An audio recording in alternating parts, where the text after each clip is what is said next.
Hey everyone, this is Mr. Saints Godzilla 21, and today we'll be checking out all the Easter eggs in the Saints Row 3rd Remaster and see if there's been any changes or additions from the original 2011 game. Let's begin by first viewing all the small hidden Cabots.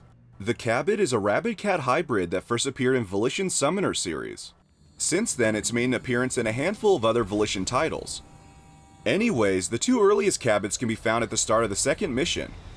The first can be immediately seen in this overhead compartment, and the other is simply lying on the ground in the next section of the plane between these seats.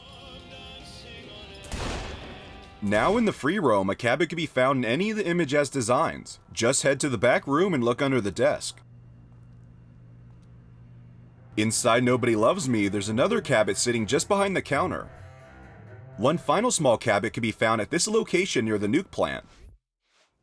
When walking past the fence, you'll see the Cabot laying on this rock.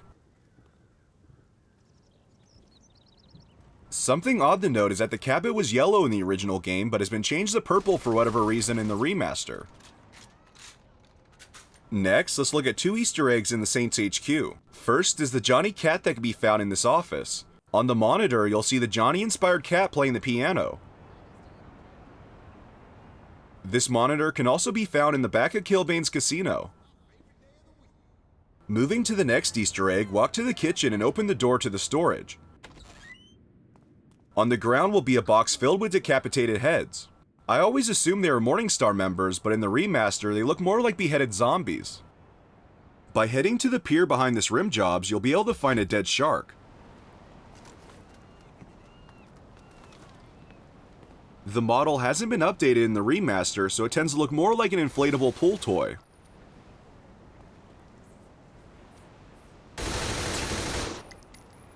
At the Sierra Point Island, make your way towards the center of the military base.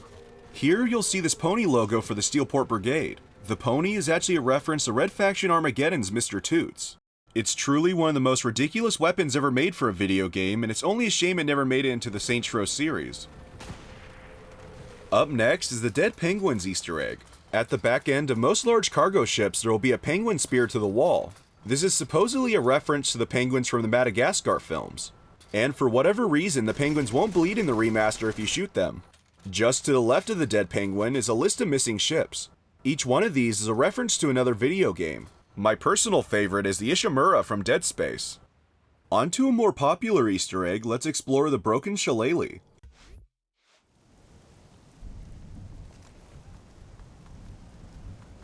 Inside the bar are quite a few hidden references, like each street sign is actually the name of a Volition developer. Near the back is a pinball machine and two arcade cabinets. The pinball machine is littered with Steelport concept art. The arcade cabinet next to it is for a game called Zombie Uprising 2. This is a reference to Saints Row 2's Zombie Uprising activity. The last arcade is simply called Saints Row 3. The title has the original font name for the game, and the sides have concept art for the boss from the 2009 Vertical Slice build. We'll be seeing more of this art later in the video. Let's move on to an unusual map found inside the small cargo ship. Enter the bridge where you save Kinzie during the Return to Steelport mission, and you'll see the map on the back wall. It's littered with small messages and an image of a face and a mermaid. If you head to the location where the mermaid is drawn, you'll find an identical cargo ship with the same map. It's never been discovered if there's more to this Easter egg, but I'm sure after 9 years, something would have been found by now. Also, there's a flyer for the Stillwater Sharks next to the entrance. There are quite a few cranes sprinkled throughout Steelport, but what makes them unique is that each one has a sword laying at the base. It's a reference to the sword from Legend of Zelda: Ocarina of Time. You can also find the sword next to Angel's bed at his crib. Sadly, the sword can't be picked up, but it's still a nice reference nonetheless. Moving on, let's take a look at the Bridgeport news shop. At this location, you'll find an unlabeled shop that could be entered. It might be interesting to know that this is one of the very first interiors made for the third and can be seen in a handful of 2009 footage. The first thing you'll likely notice is this cardboard cutout. This is again the concept art for the boss from the game's earliest conception. The boxes of fruit here have the city's original name on them, Bridgeport. In the back room there are two more cutouts of the old boss, and across the way are shelves full of magazines and albums from Saints Row 2. Next, we have Payne's place in the Henry Steel Mill district. Just below the road, you'll find a shack with a sign that says Payne's Place, keep off the mud. In front of the shack, there'll be 2 toads and occasionally NPCs. Now let's take a look at a few hidden blow-up dolls. Unlike the blow-up doll collectibles, these inflatable sex toys can be found in more compromising positions. 2 can be found outside safe word. The first is right out front next to this fountain.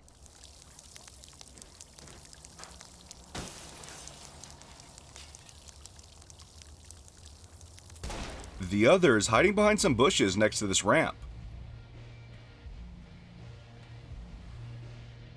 And since we're right here, if you get an aircraft and fly above Safeword, you'll see the entrance to the pony barn is actually a pair of tits. Oh my. But back to the blow-up dolls, more could be found on a cargo ship at this port. Head to the front of the ship where you'll find 2 blow-up dolls performing the iconic King of the World scene from Titanic. The last batch of blow-up dolls are located here in the Yearwood district. Next to the train tracks are a few derailed freight cars, and one of them is littered with blow-up dolls. On the inside, there are 2 more blow-up dolls that can be seen. Before moving completely away from sex toys, make your way to this location near the Decker nuke plant. Just off the road is a ring of porta potties, and in the center is a shrine of dildos.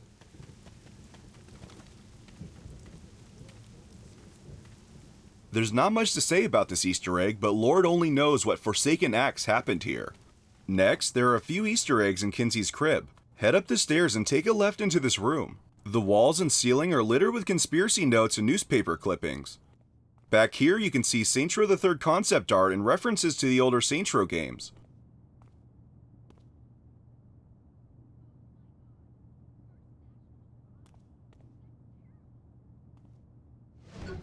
On the other side, there's an image of the large Cabot from Saints Row 2 and a newspaper discussing Dane Vogel.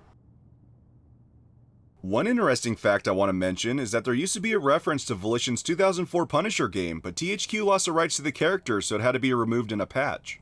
I was hoping Sparrowsoft was going to sneak a few new Easter eggs in here, but sadly they didn't. Across the way, there's a small lounge with a poster of the Daedalus.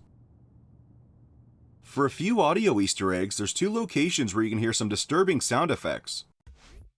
Standing next to this house, you'll hear a very violent struggle.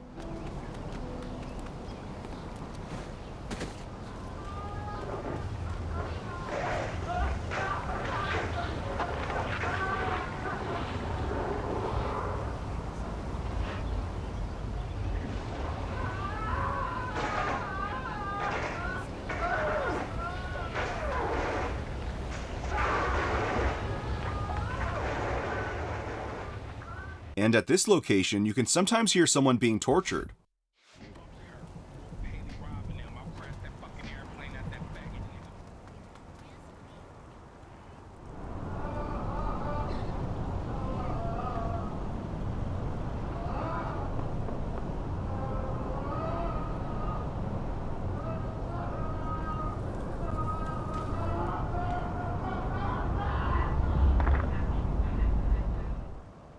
Moving on to the store Let's Pretend, there are quite a few references. Over on this wall is a collection of Halloween costumes with actual pictures of Volition employees. The images are a lot more high-res in the remaster, so it's easy to see each person. Like here's Volition's previous video editor Alex Mejia dressed as a hot dog. I should add that these pictures can also be seen in the back of Leather and Lace. In the corner are a few zombie mannequins with models directly from Saints Row 2. Also, the skeleton with a pirate hat is another model from Saints Row 2. Some of the masks over here are references to Volition's other work, and here's actually art director Keith Self Ballard. And finally, the giant Cabot from Saints Row 2 makes a return behind Kilbane's casino. Make your way onto this cargo ship and you'll see the Cabot.